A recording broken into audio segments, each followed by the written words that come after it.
How's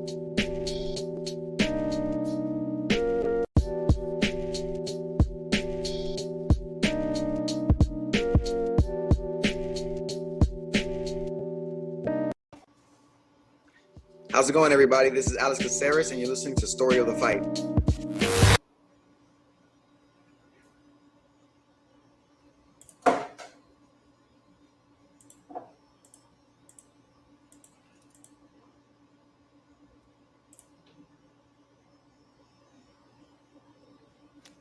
What just happened?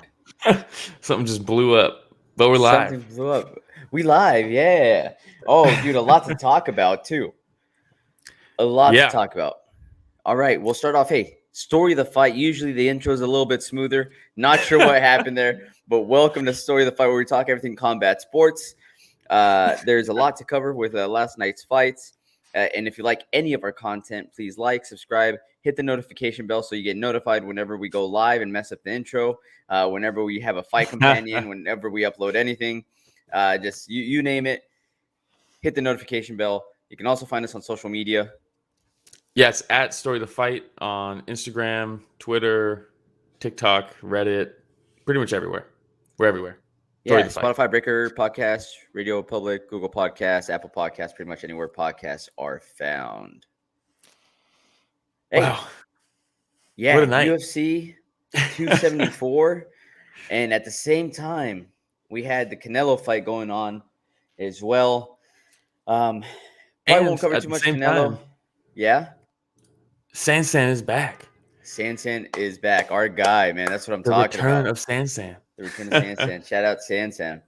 But, man, okay. Hey, let's get right into it, Will, because we have a lot to cover. I know that you're going to have a lot to say. I'm going to have a lot to say about these fights. So let's go and get started. Charles do Bronx Oliveira versus Justin Gaethje. Bro, what a damn whirlwind. What a fucking whirlwind this fight was. And just the whole lead up to it with the weigh-ins, all this shit. It was just, I mean, this fight, everything about this fight was just pure chaos. Okay, let's get started with the weigh-ins real quick. Okay, yeah. We'll go in also, order, welcome, right? Welcome, HLB Comer. HLB Comer is joining us as well. Always nice to have him on. So news breaks out Friday. Oliveira misses weight by half a pound, 0.5 pounds, right? And it's just news goes nuts. Internet goes nuts. At least internet around the MMA community. Gets one more hour. Okay, he steps back on the scale. I look at him and was like, his face looks a little more sucked in. You know, he looks like he probably lost that half pound. He looks chiseled. Fully undressed now. Maybe should have shaved his head, but you know what? Some beautiful bleached blonde hair. You don't want to mess that up. Yeah. Also, maybe he thought he was good. Maybe. And then he steps on the scale and misses by 0.5.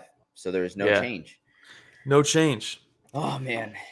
So then we find out, okay, he's going to get stripped of his belt. The title is going to be a vacant title. But if he wins, he cannot win the title. Well, so basically, as soon as the fight starts, he is no longer champion. If he wins, the belt is vacant.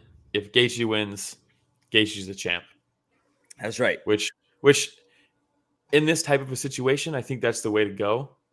At least if a champion misses weight, right? If he doesn't make weight, then the challenger, it shouldn't be punished for that, right? But I think this is the first time, at least that I can remember, in a situation like this. But then it gets even more nitty gritty, and it's not just that cut and dry. And you say, explain the drama. How is it not so cut and dry?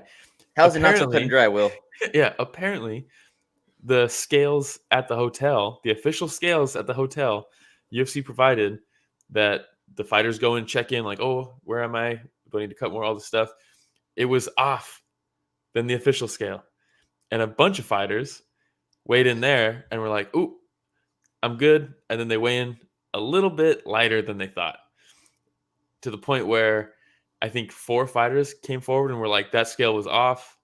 Luckily, I was still under, but that scale was off. If you look, there was about, I think there was 20 fighters that were around 20 fighters that were weighed in at whatever their weigh-in is and a half. Not just Charles, but of course Charles is a champ, so he can't he's not allowed to have that. Michael Chandler weighed in officially at 158 or 156, sorry. So he was a pound over, or he was at the limit, right? And when they asked him if he weighed in differently at the hotel, he declined to comment, which is very interesting. Chandler might have been walking up to the weigh-in thinking, I might be missing weight right here. And then made it and was like, cool. Not going to say anything else. We'll leave it there. Yeah, we'll leave it there. But regardless of the drama, also, in the first place, the whole championship weight thing, how do you feel about that? Does that matter? I mean, for me, it's like if we're going to allow a pound over, right, for other fights. Just have that be the rule. Just have that be the rule. Because, I mean, Chandler or just do it across the board where it's okay. Yeah. If the weight class is 155, then everybody has to weigh in at 155. Yeah. It's just kind of weird that on the same card, Chandler weighed in at 156, not a problem. And his win counts in lightweight. But this win doesn't really count for Oliveira because he was half a pound. And it's a little weird after an hour of cutting more weight. Well, it counts, doesn't it?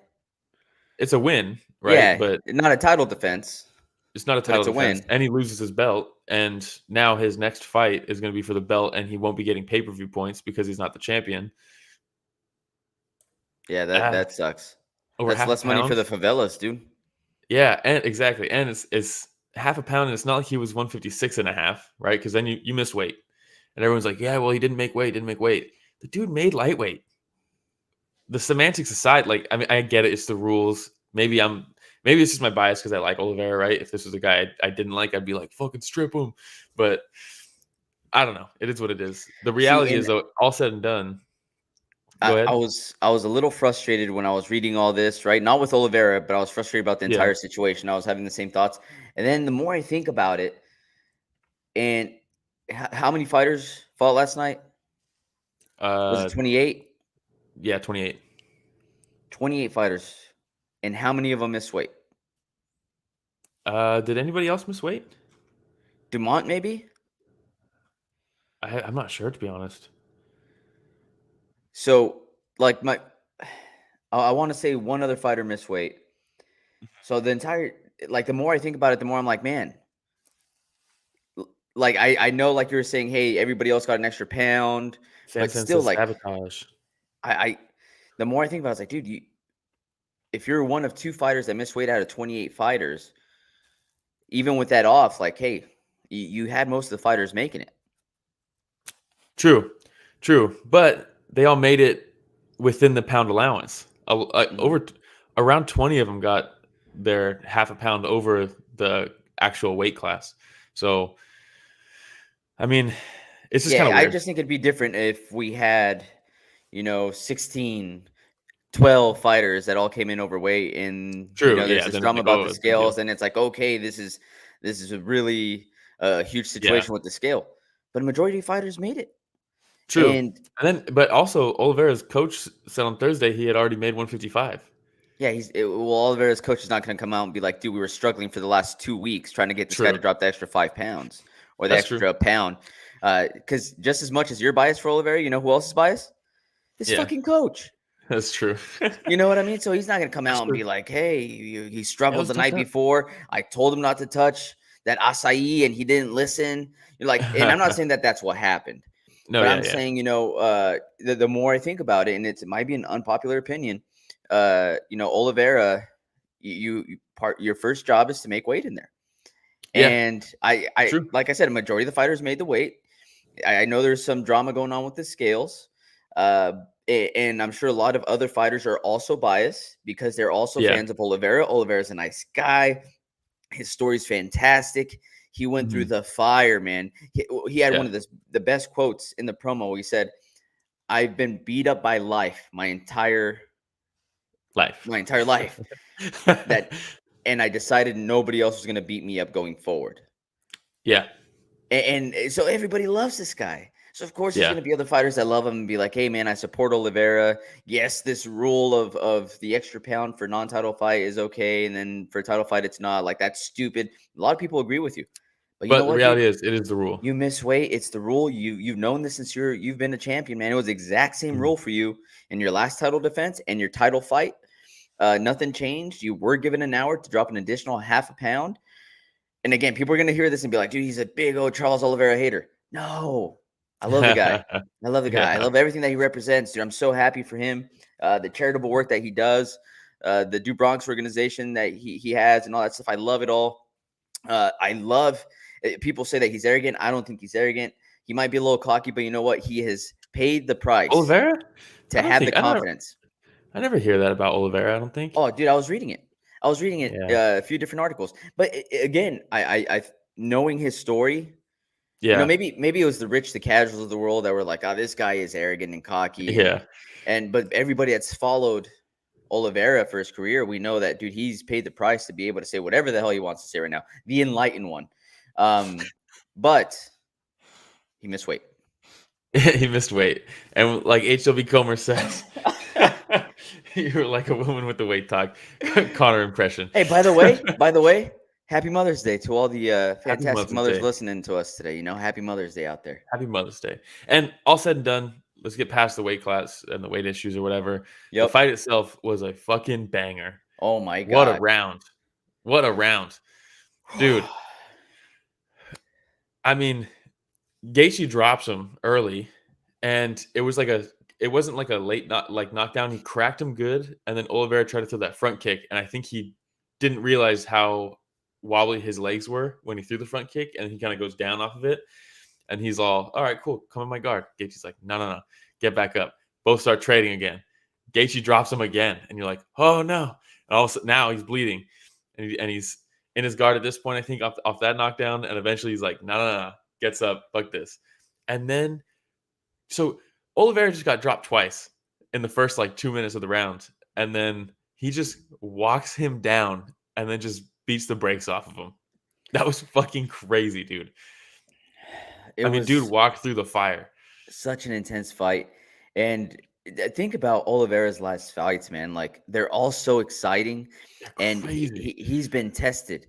He has been tested in every single one of those fights. And yet every time people are like, this guy quits when it gets tough. It's like, when? Maybe 6 years ago. But dude has come back and this last okay, so when Oliveira was in 145, right? Fighting at 145, and he had to kill himself to make that weight, and he was absolutely drained and depleted. Here I am talking about weight again. HLB Comer's gonna jump on me right now. Yeah. But dude, it was probably a little bit easier for him at that point to be like hey, you know what? I can't anymore. Shout out Vikram. Hey, shout out. But dude, Oliveira has proven time and time again against Michael Chandler, dropped. Against Dustin Poirier, dropped. Against Justin Gaethje. And I knew this was going to happen against Justin Gaethje because you don't get dropped by Chandler and Poirier and then not get dropped by Gaethje. So it was a matter of if, it was when. And then the biggest question I had, though, was, okay, you could survive a Chandler right hand. You can survive a Poirier right hand. But can you survive a Gaethje right hand?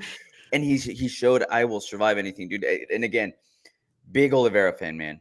Mm-hmm. Awesome. He has no quit in him. I don't care what anybody says. I mean, you just cannot say that anymore about him. No, that's the go-to for everybody because he's quit in the past. But dude, you do not come back from these shots and then finish the guy. You just do not if you're a quitter. The second knockdown, he could have given in then. If you're Gaethje, if you're Poirier, if you're Chandler, you're thinking to yourself, what do I have to do to put this guy out? Because I drop him, and I bet you anything, Gaethje dropped him twice and thought to himself, okay, hey, stand back up because I'm just going to drop you again, and one of these shots you're not going to be able to get back up from. And he gets back up, and instead of just being on his back foot, he starts walking Gaethje down and throwing his own shots, and you're like, oh my God. Yeah. Well, HLB Comer said, he was loading up too much, right? After the second knockdown, you see him dig deep, and he's throwing these crazy hooks, and that's what was allowing Oliveira to clinch and land those crazy knees because he was just hooking like crazy. It's like, man, and we'll talk about the last part of that comment. HB Comer says he was loading up too much on Oliveira, just pressured him and made him play his game, just like Khabib. Didn't give Gaethje room to breathe. Also, don't get a haircut on embedded. Yeah. Actually, you know what? Rich, do you want to play that video real quick? Okay, let's see. They say when you get a haircut on this TV show, that it's bad luck and you lose. What? Come on, man. I don't believe that. I think Well- you'll be fine. I know you'll be fine. I have a feeling that this does not affect 25 minutes in time. Oh my god. So I funny, didn't- man. I hadn't watched the Embedded. I didn't watch Embedded. Did not. Yeah, That's pretty damn funny. just to acknowledge it. I mean, and plus the Drake bet, right? Drake bets on Gaethje, and it's like, So man, yes, we put our picks in every Saturday, whenever there's UFC on, and I picked Gaethje, and I felt pretty good about it because again, I thought, okay, it's not a matter of if, it's when Oliveira is going to get dropped. I just don't know if he'll be able to survive that Gaethje right hand. And then as soon as I saw Drake post that he bet 1.5 million on Gaethje, what did I do? I texted right away. yeah, I you're said, like, God damn. damn it! There goes my pick. Yeah. I mean, it's funny. It's like, what is it? It's haircut on the Embedded, Drake pick, walking out to Eminem. There's got to be more, but just bad omens. You just don't do it. And but I mean, Oliveira, I hate that he's considered not the champ right now. Like, how can you look at him and be like, I mean, he's the champ. He's the fucking champ. At the end of the day, after he retires, me personally, I'm counting this as a title defense. And I think a lot of people There's are a too. champion, and his name is Charles DuBronx Oliveira, dude. He The said it champion has a name. himself. The champion has a name. So then this again, Dana White says he'll be the number one contender if he wins. He told him again after the fight, hey, you're the number one contender. You're fighting for the title. Can you imagine, like, if Conor comes back, is like, I want to fight for the belt, and That's they what put he's him up trying to against do. a Makhachev or something, and then they just push Charlie Olives to the side? Can you imagine the No, outrage there's no way. from the MMA community? I know. I just like thinking of the drama that would bring. But I honestly think and dude, crazier things have happened. Like this, dude. They're trying to do Islam Makhachev versus Beneil Dariush. They're still trying to make that happen. Dariush is saying that he's not ready until October. Here we are in May. We cannot have Oliveira sit out until not just October, but then can't have Islam sit out. Well, I'm okay with that, but if Oliveira is waiting till October for them to fight, and then the winner of that then has to recover and then fight Oliveira, we're like, that's crazy. We can't do that. But the UFC is adamant that Makhachev is fighting Dariush, and Conor's on his way back. And I would not be surprised if Dana was like, fuck it, let's just do Conor for the vacant belt. Who else is there? You know what I mean? Yeah. It's horseshit. Don't get me wrong. It's horseshit, but I would not even be surprised in the slightest. I mean, Dustin Poirier went through and tweeted as well that Oliveira versus Poirier is the fight to make. We already saw how that fight went, though, and honestly, I don't know if it would end up differently if they fought again. And what has Dustin done to earn it? And that's a huge Dustin fan. Huge Dustin fan. Yep. But, I mean, he hasn't earned it, you know? It's just, you can't do that. I don't want to see the Chandler rematch. Some would say you're the biggest Dustin Poirier fan, riding those Louisiana nuts. No. The biggest Dustin Poirier fan is that guy that when we went to that, was it UFC 211? Oh, yeah. I think it was 211 when Eddie Alvarez fought Dustin Poirier, and we were sitting there in the nosebleeds. Some dude comes over, sits down next to us. He's like, yeah, I just drove here from Louisiana all the way to Texas to watch Dustin. We're like, oh, sick, dude, that's what's up. Dustin fights over. He's all pissed about the illegal knee, and he just leaves. Gets up and walks out. We're like, dude, there's like, two title fights left. That's the biggest Dustin fan. True. That's man. But yeah, I mean, we just got to get Charlie Olives back in there soon, man, because I want to see that belt wrapped around his waist again. Yeah, me too. And I just don't know. It sucks because I like Dariush, but you gotta skip him. You just if he's not ready till October. If he's not ready till October, you have to do Makhachev versus Oliveira. Let's do it. Oh, what about because Poirier is calling for the fight. Dariush is not ready till October. Islam's probably ready. Poirier's probably ready. Winner of that fights Oliveira. Yeah, maybe. Because you're saying he hasn't earned it. Dude, if he takes out Makhachev right now, who everybody sees as an uncrowned champ, which is kind of hard to say now after you see Charlie Oliveira just with these fantastic fights, man. That's the champ. He's the champ. But if he beats an Islam, dude, I could see Poirier getting another title shot. Anybody who beats Islam gets a title shot. Right? Or Man, how about this? How about this? They're like, we can't skip over Dariush. Dariush versus Islam is happening in October. Habib is coming back. Oliveira proved himself to Habib now. Habib's like 200 pounds right now. HLB Comer says Charlie Olives has to be in GOAT discussion now. He's getting there. I mean, okay, so is it most submission wins in UFC history? Yep.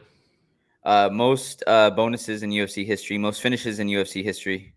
Yep. He's up there. He's a Hall of Famer for sure. Oh, he's a Hall of Famer for sure. For me right now, personally, it's hard to put him in the GOAT discussion above BJ Penn.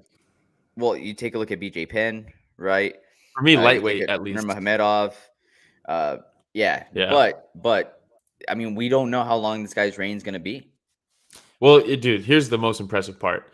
And his fights are so exciting. Every one. Yeah, he loses to Paul Felder, right? Mm-hmm. And since then, he has finished Clay Guida, finished Giagos, finished Jim Miller, finished David Tamer, finished Nick Lentz, finished Jared Gordon, finished Kevin Lee. He beat Tony by decision, but it was like an onslaught. That's when he his finished arm Michael was Chandler. all funky too, right? Yeah. In that armbar. Finished Michael Chandler, finished Dustin Poirier, finished Justin Gaethje. What a killer, man. The only guy he hasn't finished on this run is Tony, and because Tony didn't tap to the armbar, which he should have because it was fucked up. Hey, shout out Wide Body Media coming through. Says, do you see Oliveira staying at 155 if he loses his next fight? I do. I see him staying at 155 for quite some time. I think that this is the perfect weight division for him. Because let's be real, he's missed. This was his 5th time missing weight in his career, but first time at 155. First time at 155, and he made 155.5. If this weren't a title bout, he would have made weight. I don't think the weight is going to be an issue moving forward at 155. I do think he stays at 155, even when this he doesn't lose. Will start weighing in at 154.5 going forward. Yeah, you know what I mean? Like, but I really don't think that making weight is going to be a problem for him going forward either. I think this was a one-off. Again, a lot of weird situations going on with the scale. Again, thanks for the comment though, White Body Media. Yeah, for sure. He missed weight. Period. He missed weight. But I just he needs to stay in that division, man. He's the perfect frame for 155. He's got the power, man. He's got the size. There's something about his striking that is so goddamn crisp. When he's throwing those straights and then he grabs you and he knees you to the body and it's like everything's perfect. It's beautiful. Perfect. But you know what's so and this is what I love about Oliveira is that you're watching such a technical fighter. Yeah. But he's still aggressive enough to where he leaves himself open sometimes and gets caught. It's bound to happen. If you're active, if you're an active striker, no matter how technical you are, you're going to get caught. Ask Canelo Alvarez, right? Yeah. Too soon. But it's going to happen. And he's willing to trade with his opponents, which creates amazing fights, exciting fights. I love him. I love Oliveira. Well, because even when he's hurt, it's like the Verdum thing. He gets dropped. Okay, cool. Now I'm on my back and you're trying to finish me. But like as soon as I recover, you're so in danger. So dangerous off his back. Yeah. When he dropped Gaethje, and there was a difference between the knockdowns, right? I mean, when he gets dropped by Gaethje, it's kind of like, oh, stinger, and he goes down, right? He didn't get like dropped, Stinger. Yeah, but when he dropped Gaethje fell flat back, almost kinked his neck real bad against the fence. And then he jumped on him, started going for the choke, and I was like, it's a wrap. Yep. There's a difference from when Oliveira has you hurt and is going for a submission, he's going to get it. And then Gaethje got out, and I was like, "Oh, never mind." And then he ended up on his back again, and then he gets him again. The adjustments, man, like when he ended up on his back the second time, and he had that wrapped up by the time that he even fell flat on his back. You know what I mean? And with the rear naked choke, and the micro adjustment he made in the position, dude, it was just a thing of beauty, man. He's so good. HLB Comer says the ground is like his cheat code. And it sucks because it's one of those things where, again, if you're Gaethje, if you're Chandler, if you're anybody else and you drop them and you're like, this is my shot. But no. You're about to jump into the ocean with this shark. Yeah. I mean, Fedor versus Verdum. Fedor's first loss. He hurt him. Verdum goes back into guard. He jumps in his guard, catches him, submits him. And Verdum later was like, he didn't really knock me down. He hit me good and I went down so that I could get him in my guard. And it's like, Oliveira can do that too. He's that good. Sleeping possum, and playing possum. Yeah, the old possum. The old possum. Fabricio, the possum Verdum. All right, man. Anything else on this fight? We could literally spend an hour talking about this fight. But we got more fights to cover. Yeah, and like Wide Body Media says, Namajunas versus Esparza needs to be ran back ASAP, so we might as well move on. Wide Body Media. I wonder if this is another podcast. I'll check them out afterwards. Oh yeah, definitely. Check them out. But yeah, definitely. All right. He mentions Namajunas versus Esparza. That was the co-main event. So we'll go ahead and jump into that right now. Your boy Will, right here. Don't even say it, dude. Picked Carla Esparza to win this match. Hey, yeah. Should I bring out the Don't belt, even. dude? There's a reason. There's a reason I have this belt. So, okay. Look, dude, I know Rose Namajunas is a totally different fighter from the first time that they fought. Okay, leaps and bounds, dude. Way different fighter. Carla Esparza, though, is like that pesky fly that won't go away. Over 2,000 days, right, since her last title I think it was like 2,600 days. Which is the most in UFC history. Yeah. And HLB Comer, champ time. Hey, man. Much respect, dude. Much respect. I don't like to bring out the belt too often, but whenever I do, that something special happened. And that's me picking Carla Esparza. So I just figured, hey, Carla Esparza is one of those fighters where everybody knows her game plan. Every single fighter that she goes up against knows what she's going to do. She's going to wait patiently. She's going to go with a couple, strikes just to set up the takedown, just to set up the level change. And every fighter knows that that's what she's going to do. And it's hard for everybody to stop. Rose Namajunas did a pretty good job. She technically stopped it, but also didn't do anything. Yes, exactly. And they don't score defense. But that's part of the beauty that is Carla Esparza. And I can't believe I'm saying that, Will, because that I was a Carla Esparza hater in the past. That's not the beauty, man. That's just how she's effective. But I wouldn't say there's any beauty involved with that.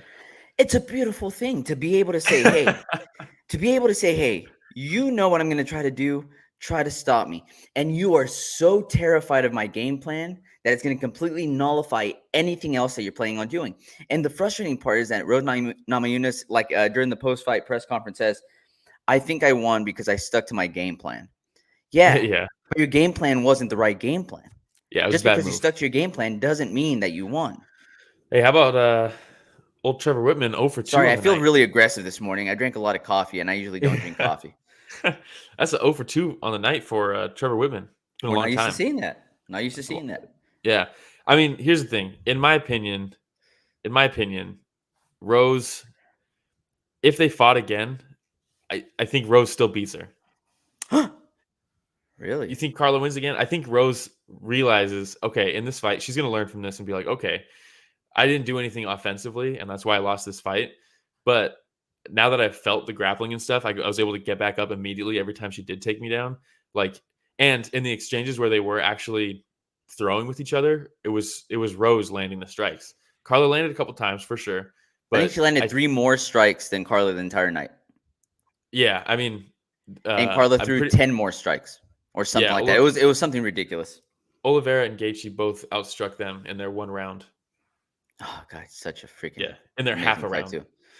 Yes, HLB Comer says, "Let's go, caffeinated champ, man." Let's do this. So, yes, I could see why you would say, "Hey, if they fought again, Rose would make the adjustments," right? This is exactly my point. Rose fought cautious. She's much better than Esparza. Had rent free in the woman's head. 100%. That's what happened. And I think after this fight taking place, now she's not rent free anymore. I think she knows, I'm better than her. She lost the fight. Don't get me wrong. She lost the fight. But what did she do that is going to scare Rose in the next fight? I think You're Rose right. beat herself. Rose in would this. Carla Rose did not would beat Rose. think to herself, hey, you know what? I need to make adjustments and I need to be more active Yeah. to have a chance at winning this fight. The problem that comes with that, though, is that when she becomes more active, she's more susceptible now to Carla Esparza's takedowns. Granted, Rose stood up rather quickly from a lot of these takedowns. Yeah. But the more you get taken down, the more there's a chance that you're going to be in a position where you're going to have a hard time getting up. And Carla Esparza, once she grabs a solid hold of you, man, it's hard to get off of you.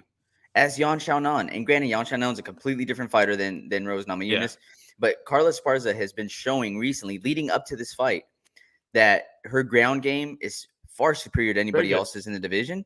And now she's aggressive when she's on top with that ground and pound. Well, we've only seen that once, right? She has not won me over, if you can't tell. And dude, and the thing is that she hasn't won me over either. Yeah. You know, but my biggest question with Rose, if you go back leading up to any of Rose's fights, and you go back to any of the recordings we've done, the one thing that I always question with Rose is what happens between the ears. Yeah, 100%. And so for us to say, you know, Carla Esparza lived rent free in Rose's head, but now she knows that she could beat her. Does she? She's now 0-2 against Carla Esparza. But like I said, it's pretty obvious that Carla didn't do anything that really beat Rose. It was Rose being too worried and beat herself. She's got Trevor Whitman, man. Trevor Whitman knows what the fuck happened in this fight. You know what I mean? That's the reality. The reality is they're going to sit down and be like, look, when we're going to do this again. I mean, dude, this is the only rematch Rose has ever lost. You know who else is going to make adjustments? Carla Esparza. I don't think Carla can. Carla's very one-dimensional. She is one-dimensional, but in the sense where I said with all due respect. She's going to go into the next fight, right? She's going to go into the next fight, and she's going to know, hey, she's going to be more aggressive this time around. I'm going to have more opportunities. And on the last fight, these are the things I didn't do that allowed her to get back up quickly. So even though she's going to go with a similar game plan of, hey, I'm going to have to wait and do a level change when it's right, she's going to know once that level change occurs, this is what I have to do to keep her down. Yeah. Again, she hasn't won me over. Yeah. But I'm just saying, man, like I could see Carla Esparza going 3-0 against Rose. Yeah, I can't. It's going to be interesting. I want to see it, but the reality is they're not going to do it because Zhang Wei Li and love is blinding his eyes. Yeah, Ramiro, your love of Carla is blinding your eyes. Oh, whatever. I know what he means. But the reality is Zhang Wei Li is about to fight Joanna, and the winner of that is going to fight Carla because I don't think the UFC wants Carla as the champ. I agree. And Joanna versus Zhang Wei Li, that's coming soon, right? UFC 275, I think, they're going to be on it. The winner of that is going to fight Carla. If it were up to Dana, Zhang Wei Li or Joanna would be the champion. Yeah. You know what I mean? Yeah. So, but either way, you know what? That doesn't matter right now because who is the champion today is the champ's pick. Yeah. Carla Esparza.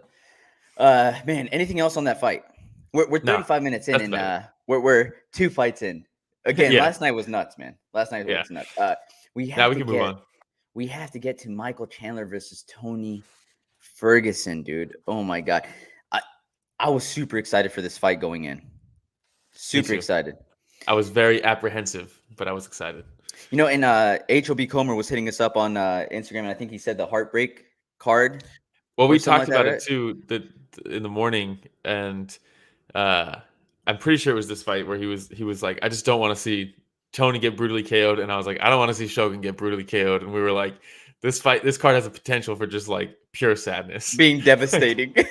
yeah. Oh man, and then here we are. Very much like Justin Gaethje, Michael Chandler is never in a boring fight. Yeah, it's just not in his DNA, man. Say what you want about Chandler. I know he could be extremely cheesy afterwards with his promos and stuff like that. Comes through very like WWE like, but dude is violent, man. Dude is so violent. Definitely. Now going into the fight, Tony Ferguson. Let me see who did he lose to last time? Dariush. Is that who he lost to? Okay, so he lost to Dariush. Before that was Oliveira. Before Oliveira that was and Gaethje. So I mean, he was on a tear before that. Some would but say the one of the greatest tears of all time. Yes. One of. And the last 3 guys that he lost to are absolute killers. Top 5 in the division. So nothing to, hang your head on, but he had a 9-round losing streak coming into this fight. Yes, it's not like he didn't just lose those 3 fights. He lost those 3 fights. The biggest question now, I picked Chandler to win this fight. Same. And I didn't think Tony was going to win, obviously, but I was asking myself, does he still have what it takes to even fight in the top 10? Which is kind of crazy to ask after you've seen Tony Ferguson in such a tear for so long. Yeah. And I think last night that he proved the speed is still there, man. Dude, that first round looked like vintage Tony Ferguson. That's what I'm saying. He won the first round on all 3 judges. His ability to get in and out. The first round. That quick left, the check left hook, dude. You know what I mean? And Chandler was being super aggressive coming in with some wide shots. And Tony was just able to slip out of the way real quick and just counter him with that quick left. He caught Chandler. Busted him up, man. Busted him up that first round. He had issues with his eyes, said he was seeing double. Whoa. Oh, wait, Rich. Wait, hold off on that picture, Rich. He goes back right away. So, there's a takedown at the end of the round. And again, vintage Tony right away goes to mission control, elbows. Framing. Yeah. There's so many different things going on. And Chandler's just like, oh, shit. Oh, okay. Defend that. Oh, shit. Something else is coming. And then the smile on Ferguson's face after the end of that first round, looking up at Chandler like, yeah, dude. I was like, he's back, baby. Let's go. He's back. And then the second round. And fantastic coaching in between rounds for Tony. They were like, you can't just hang out there and get your legs kicked. You got to start answering those. Your straight punches are working. Stop throwing elbows when you're in punching range. They're not landing. And I was like, damn. Like, in 15 seconds, he was like, don't do this. This is working. Don't do this. Keep having fun. And I was like, wow, what a great corner. What a great corner. Ferguson was like, don't get my legs kicked. Cool. Yeah. He didn't say anything about my face. Dude. Man, that front kick was fucking crazy. Brutal. I mean, it landed perfectly. The face plant after was terrifying. He was out for a good 3 or 4 minutes after that. Oh, my God. Completely unconscious. We haven't seen Tony Ferguson get knocked out ever. Yeah. We hadn't seen it. And then the first time he gets knocked out for his entire body to just go limp and face plant. And then when they roll him over and he's stiff as a board, it was a scary sight, when they rolled him over and his legs crossed over, I was like, fuck, dude. Not good. Not good. And people are saying, oh, he's too old now. His chin's gone. No. That kick knocks out anybody. That kick was insane. Nobody's just eating that. Nobody. I mean, look at that. Nobody is going to eat that and be okay. It doesn't matter how good your chin is. You're going out. And then Chandler's celebration was fucking insane. This dude is a goddamn entertainer. He just walks back, does a backflip. He's looking at the crowd. He's like, one more, does another backflip. He's like, one more, puts his hand on his ear, does another backflip. And Hulk Hogan style, dude. Yeah. You know what I mean? I freaking love it. Meanwhile, you just see the corpse of Tony Ferguson over there, and you're just like, what the fuck is this sport, man? Hey, absolutely insane. Picture that Rich Casual has up here, though, is the restraint shown by Michael Chandler. And again, this is one of the things I love about Michael Chandler, is that he's a professional, man. He's not a bad guy. And he's such a nice guy sometimes to the point where it seems like forced or fabricated, but I just think that's him, Very political. And then at the end when he calls for his son, and they put his son in the cage too. Yeah. Dude, come on, man. It's just and his promo, he cut a great promo. I mean, the dude after his win against Hooker, the promo was a little corny for me, but this one, I mean, the energy was fucking great. The crowd's just fucking ballistic. Ferguson's dead over there, and Chandler's just screaming for the rest of the division. It was crazy. Joe Rogan smiling the entire time, holding the mic, like being a big old fan himself. You know what I mean? Like, and with Chandler, it's got to go down as one of the best signings in UFC history for Dana White, man. I'm so glad he made this happen. So glad. Me too. And props to Chandler, man. Chandler said when he came in here, he's like, I want to prove to myself that I'm the best. And like, I can only do that here. And I mean, already his resume. You can in the only UFC beat Benson is Henderson crazy. so many times in Bellator, Yeah. before you're like, Yeah. I got to do something different. Yeah. And they give him Dan Hooker, knocks him out in the first round. Mhm. They give him Oliveira after that, right? Yep. Yeah. For the and title? he drops Oliveira. He almost finished him. Got finished himself, just like everybody else. And then he fights Gaethje, goes to war with Gaethje, comes up on the wrong side of it, but he Fight of the year, hung in maybe? there. Yeah, hung in there. And now Tony Ferguson, and he loses the first round and comes back with one of the most iconic knockouts. I mean, Wait, that was goddamn. fight of the year, wasn't it? I think it was. Gaethje versus, yeah. Dude, but again, never in a boring fight. This guy is a freaking powerhouse. Yeah. And with Ferguson, what's next for Ferguson? Time off. Did you see the video of Chuck, him and Chuck? No. Rich, can we play that other video? Oh, dude, you guys had all this shit prepped. I love this. You guys know what you're Shout doing. out Rich the Casual. Yeah, dude. Did he watch the fights? No, but you know what? Yeah. So this is Tony walking out after getting knocked out. And Chuck pulls inside. Wow. Not sure what he said, but I mean, what a cool video. Yeah. So he holds him close, right? Puts his hand behind his head, whispers into his ear some sweet nothings. Yeah, and the old smack.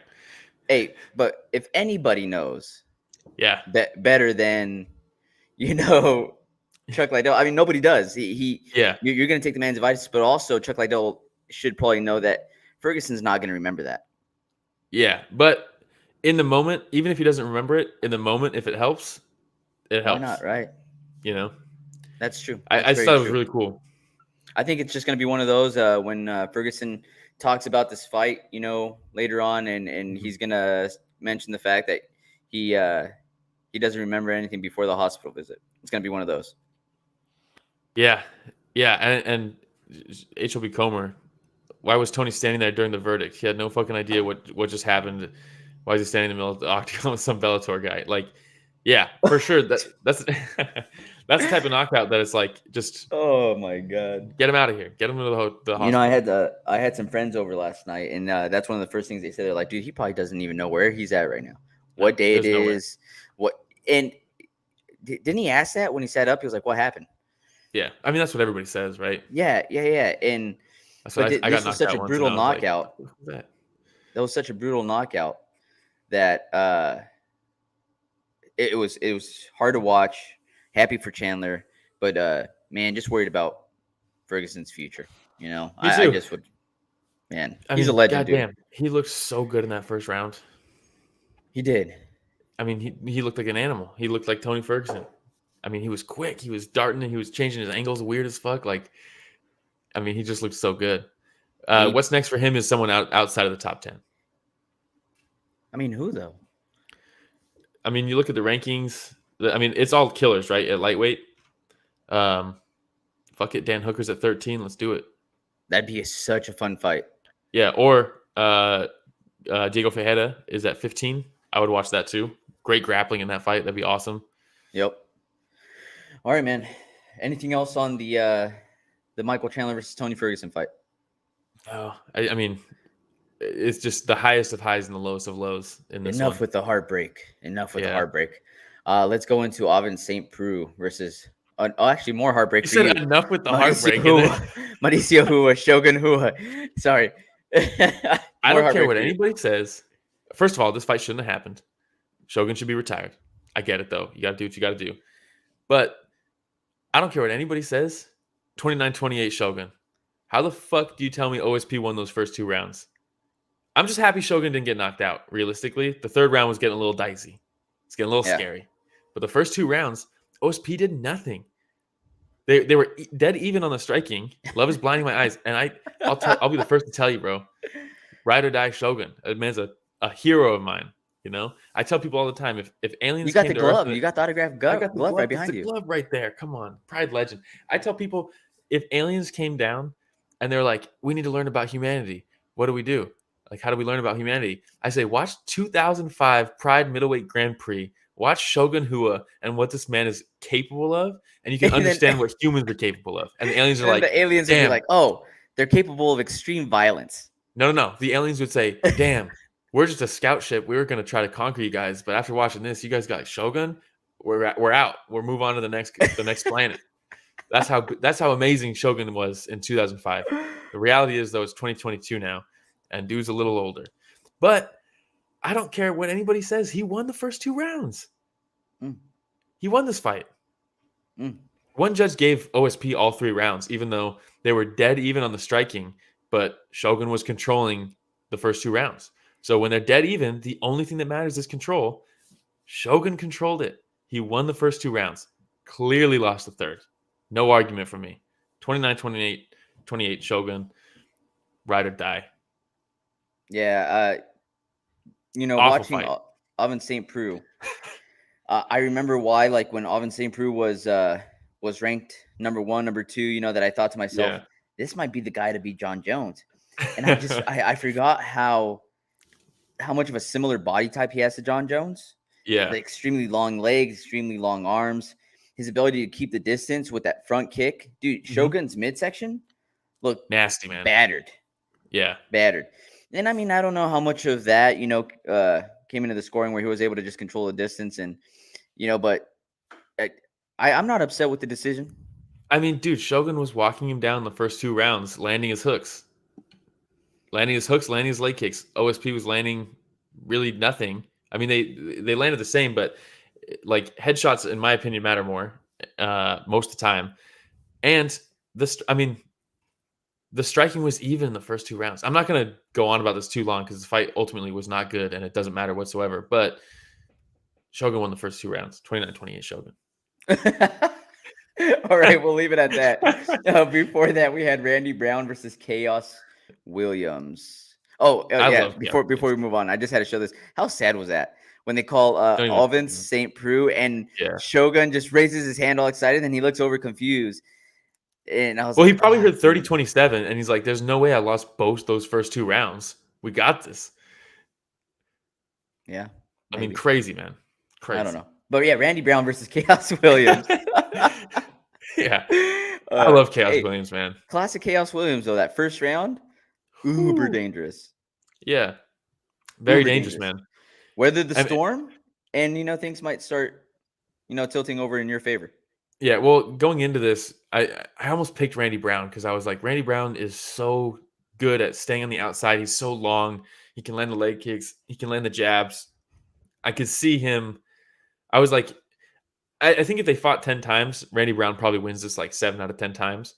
But then when I was making the picks, I was like, but Khaos just has that fuck you power that, like, can Randy be perfect for 15 minutes or will Khaos land that one punch?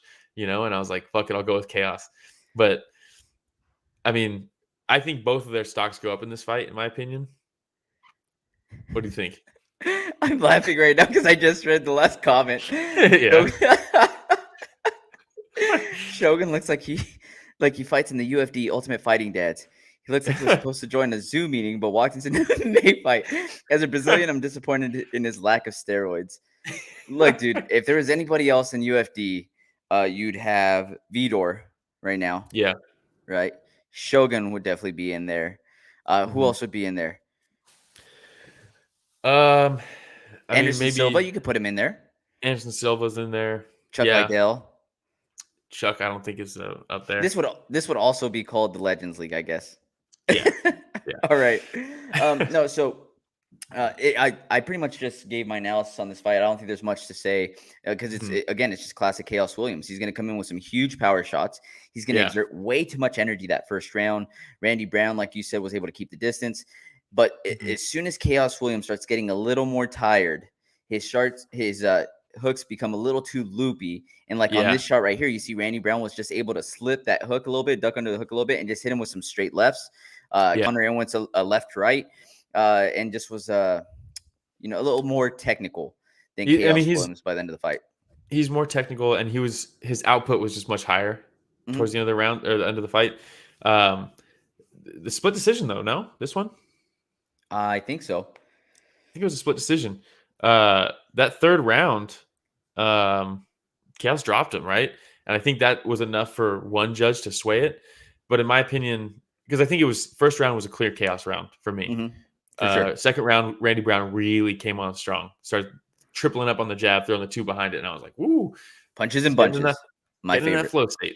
It's all Philly shell style, and I was like, "Kicked him to the body, Khaos. Throw the body kick, please." But he didn't. And then round 3, it's kind of a little bit more of the same. But then Khaos drops him, and you're like, "Oh, tide's turning." And then Randy Brown ultimately, I think, had him hurt on the feet like 3 times in the third round. And like the knockdown wasn't like a knockdown and then some ground and pound to try to finish the fight, but he survived. It was just a knockdown in his guard, was already kind of back present, in his mind. Yeah. In boxing, right, you get dropped and it's an automatic 10-8 round. But I think hurting someone on the feet 3 times should outweigh a knockdown, especially when it's kind of a flash knockdown where it's not like a threat of being finished knockdown. You on the same page there? Because one judge gave him 2 rounds.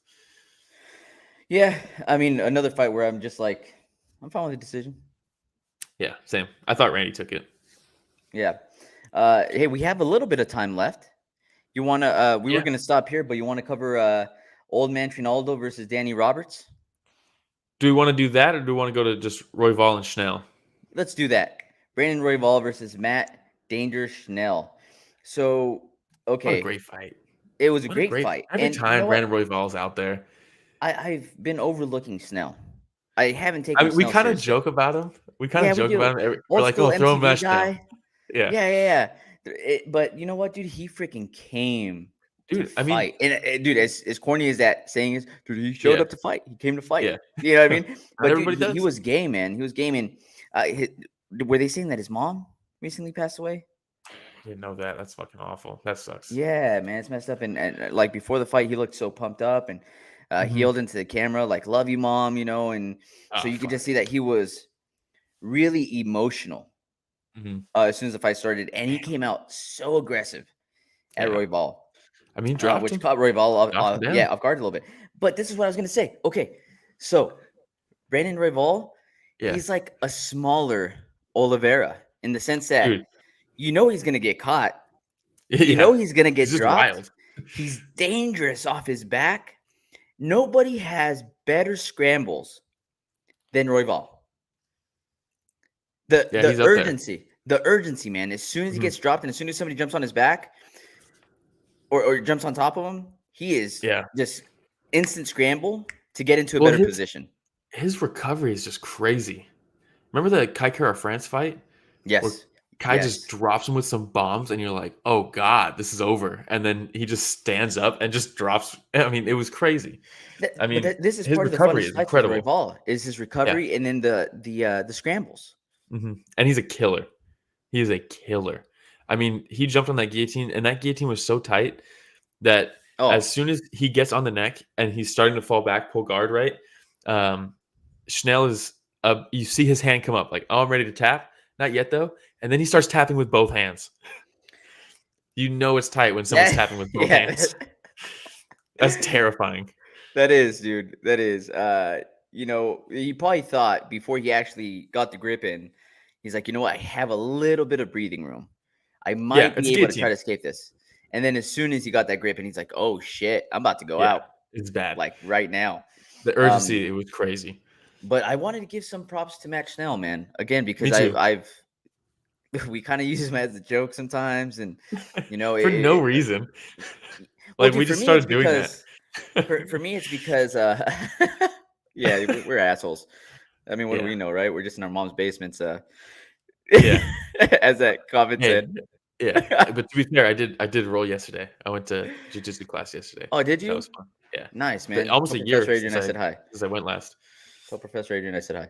But with Matt Schnell, it's just because like he fought Alexander Pantoja, Rogelio Bontarin, lost both those fights. Yeah. And the people that he has beat, Marco Beltran, Naoki Inoue, Luis Smolka. Luis Smolka's good. He is, Jordan Espinoza. But for me, they're not like He's that failed that higher test. echelon where he's bumped Yeah. up to the 9th in the division, Mhm. in a division that's really full of killers, man, going beyond Schnell. Yeah. So Well, that's you why, look, like, every time I see him, I'm just like, well, screw it, throw him at Schnell so that they can now jump up to 9th in that division. yeah. I mean, but you look at the last 5 years, the only guys to beat him are Pantoja, Bontorin, and Royval. Those are the only guys that have beat him in the past 5 years. So what does Yeah. that say? Like, if you beat Schnell, those guys are all elite. Pantoja's supposed to be fighting for the belt. The only reason Figgy is even the champ right now is because Pantoja had to pull out of the title shot. Yeah, man. I mean, but on the flip side, you see who Royval's been fighting, right? Oh, it's all Bontorin, killers. Pantoja, Moreno, Kai Kara France, Tim Elliott, man. Yeah. I mean, since he's been in the UFC, he's been thrown into Yeah. fights with some killers. You know, so when you Definitely. compare a Royval's lineup versus Matt Mhm. Schnell's lineup, and people are like, well, Matt Schnell doesn't pick his fights. Well, sometimes they do. You know what I mean? Like, Yeah. sometimes they say, you know what? I don't want to pick that fight up right now. The UFC will throw Yeah. different names at you, and it's up to you to say, yeah, I'll go ahead and fight, or no, I don't want to fight right now. Yeah. So I honestly don't know if he's turned down some of these other big names. Well, I mean, let's be real. He was supposed to fight Alex Perez like 4 times. Yep. And I'm pretty sure through only one time. Wasn't it the last time they tried to do it? They the commission got involved and said he couldn't. They were like, during the weight cut process, they were like, no, we're canceling this fight. And he was Yep. like, what? It's like, dude, it Three sucks. canceled fights. 3 canceled fights against Alex Perez. That's crazy, man. They had been trying since last September. to That's make that fight 4. happen. 4 times. Not just September, Jeez. last May. Oh my God. May 15th. Pettis withdrew. Yeah. Oh, September 4th, bout rescheduled. 1 and year then in the medical making, never went concerns. down. And then Pettis missed weight. That was the last one. All right, man. Well, Go I for think that'll be Schnell. all we covered today, so that we have time to go through a moment of silence for the fights that didn't happen. And there were some sad ones too, man. Yeah, man. I was really excited. Michelle Watterson versus Amanda Hebus would have been very fun. That's a cool fight. Michael Johnson versus Alan Patrick could have been really cool, but that had to get rescheduled. Night of the fight, they do Cerrone versus Lozon. Cerrone has to pull out. I really wanted to see Lozon, and I love Lozon, man. And obviously Cowboys, it's Cowboy, right? But I was really excited to see Lozon. But the big one was Glover Teixeira versus story of the fight, dime piece, Jiří Prochazka. Yes. Yeah. But he's coming soon.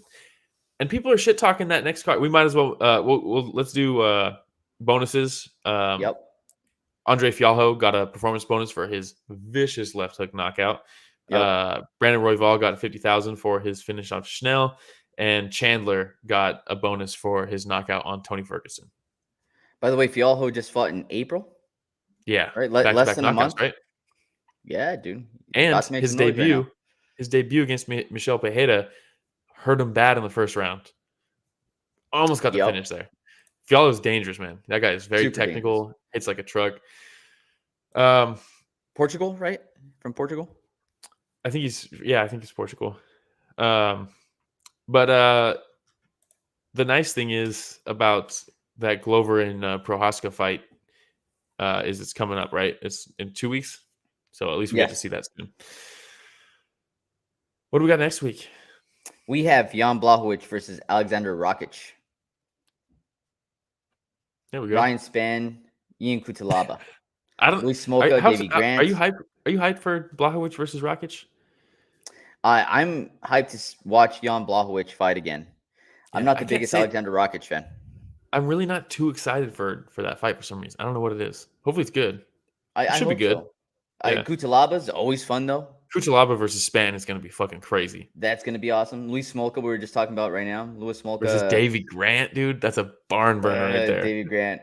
I love seeing the picture that they have of Davey Grant on Tapology. He looks like somebody that just steals like catalytic converters on his days off, you know? Yeah. Look at him, dude. Look at him. Somebody that's going to ask you for a cigarette as you're walking by the 7-Eleven. He's outside, you know? Yeah. Caitlin Chukagian versus Amanda Hebus. Yeah, I would have rather Karate Hottie versus Hebus, but I'll take it. And our boy, story of the fight alum, Frank the Crank Camacho, returning versus Manuel Torres. Dude, Frank the Crank always puts on exciting fights as well. Oh, probably the nicest ever. Michael Johnson. If you haven't watched our interview with him, Go back and watch that interview. By the way, that was our first fighter interview. It was. That was our first fighter and interview. He was so good to us, man. What a nice guy. So nice. He wanted to stay on with us after the interview to just shoot the shit. Remember? Yeah. Granted, he was his fight was canceled due to COVID. He was quarantined, so he was probably just bored out of his mind. He was like, "Yeah, these guys seem all right. Let me." He's just watching all these gangster movies. He's like, "I'm feeling kind of gangster in this quarantine." Yeah, dude, awesome. Bro, Jake Hadley making his UFC debut. Let's go, dude. Jake Hadley. Angela Hill versus Virna Jandiroba? Yeah, that's a great fight. That's gonna be a really oh, dude, and your boy Nick Maximoff. Oh, I thought you were about to say your boy Tatsuto Taira because he's getting his debut finally because he was supposed to fight last weekend. Well, that's racial. What are you doing with your eyes? No, I can't see the screen. Okay. Hey, dude. Okay, timeout. Just so you know, I am not racist. I've been saying this over and over again. I just don't take time to watch, the Rise-In. It's cool, man. You're coming off as a little defensive, but it's cool. How dare you? The people that don't watch this on a regular basis are just going to see this part and be like, what's up with this guy? You know what I mean? No. It's 2022. I don't want to get canceled. You know what I mean? For no reason. Yeah, before we even get started, I'm canceled. Yeah. Oh, the disrespect to the champ. Thank you so much, HOB Coleman. This guy somebody has my back here. Yeah. But Tatsuto Taira, he's going to be making his debut in the UFC, and I am very excited for it. Everybody should take note. This fool's going to be amazing. But yeah, Nick Maximov is fighting Andrei Petrosky, which is great. I love when there's a fight where it's like someone that I'm a big fan of versus somebody that I despise. So here we go. That's going to be a fun fight then. Usually that means my guy's going to lose, but we'll see. We'll see. Well, we'll see if Drake puts a bet down on him. Yeah. We'll know then. We'll know then. All right. That's all I got. You got anything else? Yeah. No, thank you, everybody. This was a fun episode. We had a lot of people. Shout out HOB Comer. Shout out Sansan. Bruce Bobtrotter joining us too. Bruce Bobtrotter. Shout out Wide Boy. Was it Wide Boy? Wide Body. Yeah, Wide Boy Media. Wide Body Media. Hell yeah. Yeah, I like his contributions. We hit 400 subscribers. Again, steady climb. We're getting there though. Dude, last week when we finished the episode, we were like, we're at 357. We want to get to 400 soon. We did it in a week. Let's go. So if you even remotely like our content, please like, subscribe, hit the notification bell. It's awesome if you hit the notification bell so you get notified when we're about to hop on because it's so much fun. Whenever we have everybody jump on and leave comments because we're able to play off the comments as well. HB Comer saying congrats on 400. He also said, when is the wedding, Will? Now, is this the wedding with Tony Ferguson, Shogun Hua, the wedding with Rose Namajunas, or his real wedding? Because all might be coming up here fairly soon. Yeah. Real wedding is August 19th. Let's go. Coming up. And if you don't want to watch us on YouTube all the time, you can get us on Spotify, Breaker, Podcast, Radio Public, Google Podcasts, Apple Podcasts, pretty much anywhere podcasts are found. And then also on social media. Yeah, it's at Story the Fight on Instagram, Twitter, TikTok, Reddit, everywhere. Story the Fight. Awesome. Another fun week of fights. Go watch the Canelo fight, Will. It was a very interesting fight as well. It was fun. And, I caught the last 2 rounds. It was good. It was a really good fight. Mm-hmm. Shout out Bivol. Hell yeah. He did it for Mother Russia. All right, everybody. Thank you for joining Story of the Fight.